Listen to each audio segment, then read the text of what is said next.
Go'zal. Qaranglar, bu oddiy naqshi yo'q buni. Mana bu yerda mana matritsa orqali bunga naqsh berilyapti o'zini brendi bilan. Bu yerda taxla beryapti, buklayapti, bu kesib berarkan. Yuztadan keyin mana bu o'rtasidan bo'lib bizga o'zi mana tayyor mahsulot beryapti. Hozir olsam donasi buzilib qoladi-da. Mana shunaqa salfetka chiqarib beryapti. Oshxona, restoran, choyxona, qayerga bo'lsa, xullas uyga, xonadonlarga ishlatsa bo'laveradigan tayyor mahsulot bor. Hurmatli do'stlar, sizlarga biz eng ko'p sotiladigan mana bunaqa quruq salfetka ishlab chiqaradigan sexga keldik. Aynan sizlar uchun ishlab chiqarish jarayoni hammasi haqida tanishtirib beramiz. Bu uskunamizga serialni qo'yganingizdan keyin o'zingizni brendingizni mana bu yerda xohlagan nom bilan bosib, mana bu tekis bo'ladi, naqshsiz bo'ladi. Bu yerga o'tgandan keyin mana naqshi bor, nomi bor, Eko brend. Mana shu nom bilan chiqarib, taxlab bu yerda 100 ta qilib mana bu holatga keltirib beradi. Kimga kerak bo'lsa Afix kompaniyasiga murojaat qilasizlar. Ekranda raqam bor, qo'ng'iroq qilib qanaqa mahsulot kerak bo'lsa, qanaqa liniya kerak bo'lsa, Xitoydan buyurtma asosida olib berishadi. Xullas buni ishlab chiqarish jarayoni, quvvati haqida video davomida aniqroq ma'lumot berganmiz. Boshladik. Assalomu alaykum hurmatli obunachilarimiz. Mana bugun Afix Group kompaniyasi Eko brend firmasiga tashrif buyurdi. Ushbu brendga biz 3 yil avval uskunalar olib bergandik. Ya'ni quruq salfetka va vlajniy salfetka ishlab chiqarish liniyasini olib berganmiz. Sizga ham xuddi shunday turdagi uskunalar kerak bo'ladigan bo'lsa, bemalol Afix Groupga murojaat qilishingiz mumkin. Afix Group 8 yildan buyon o'z xaridorlariga sifatli va ishonchli uskunalarni yetkazib beradi va bundan tashqari xomashyo, maxsus texnika va ustanovkalari hammasini to'liq komplekt qilib beramiz. Endi uskuna bilan tanishtirsak, ko'rib turgan uskunalar quruq salfetka ishlab chiqarish liniyasi. Bu yerda sellyuloza turadi. Sellyulozamizni ko'tarib beradigan gidravlitskiy qismi. Bu ushbu gidravlitskiy qismi sellyulozamiz og'irligi primerni 40 kg atrofida bo'ladigan bo'lsa, o'sha 40 kg narsani tepaga ko'targanda odam qiynalmasligi uchun avtomatik ko'tarib olish vazifasini bajaradi. Va buni tagiga e'tibor berib qaraydigan bo'lsak, buni tagida ham motor bilan sinxronniy ravishda ishlaydigan lentasi bor.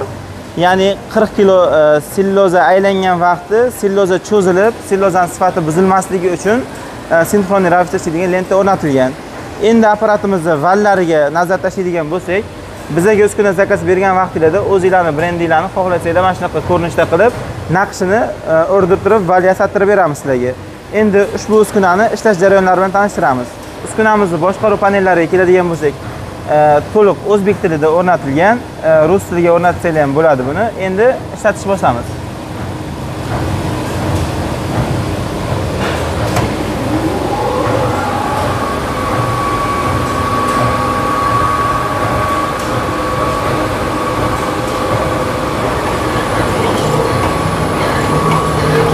Ko'rishinglar mumkin, uskunamiz ishga tushdi.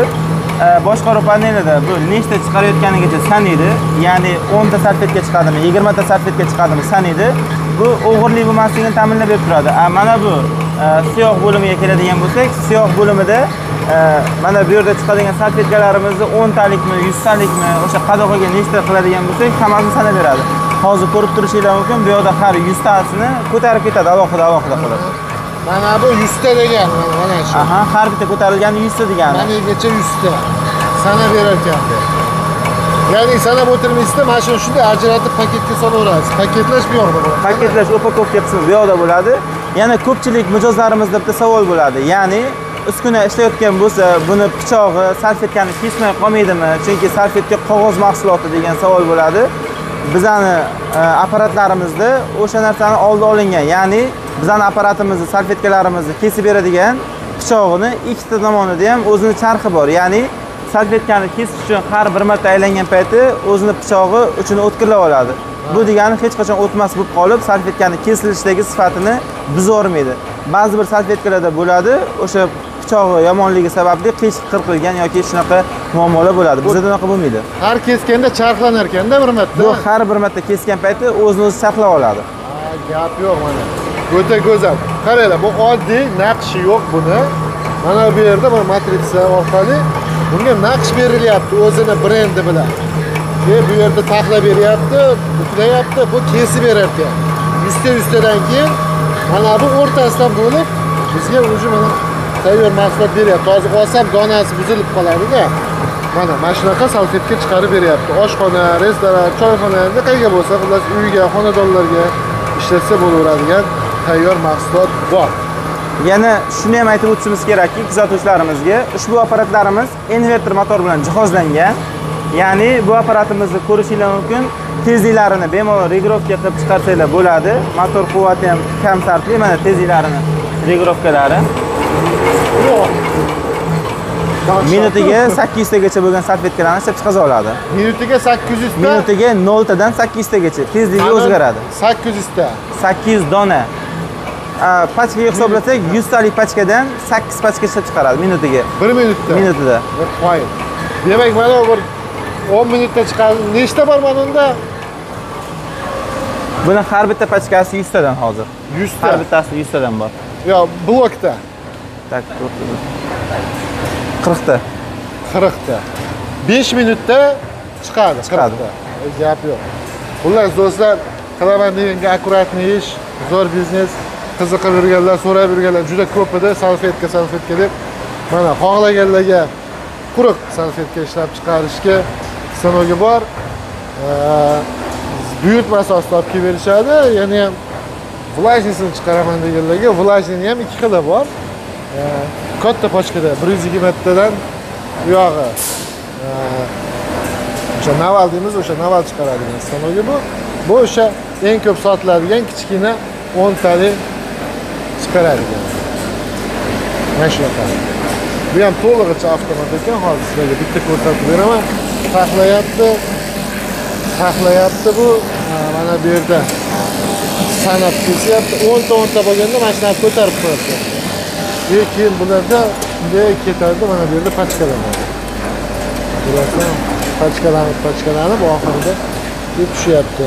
Bitta smenada 1000 shtuk ishdimi, 10 000 shtuk ishdimi? Shtugini nechta dedingiz bunikini? Bittasi 10 000 dona. 10 000 dona chiqarar ekan bitta smenada. Bitta smenada 8 soatda. Bunisini nima dedik? Bunisi 1000 tadan 2000 donagacha. Bitta smenada 1000 pachkadan 1000 pachka ichida 120 tadan bo'ladi. 1000 pachkadan 2000 pachkagacha chiqarib bera oladi va to'liq avtomat. Qaranglar, bu yerda aylantirib taxlayapti. Mana bu yerda qanday ochardik? Anvar aka bitta. Guruhda sotuv menejeri bu yoq. Qo'ng'iroq qilsalaring, menimcha shu aka javob beradi. Namlayapti, siqyapti-da, ana undan keyin mana bu yerda sana beryapti. 120 tadan sana beryapti. Bu o'tib kelyapti-da, mana bu yerda pachkalanyapti.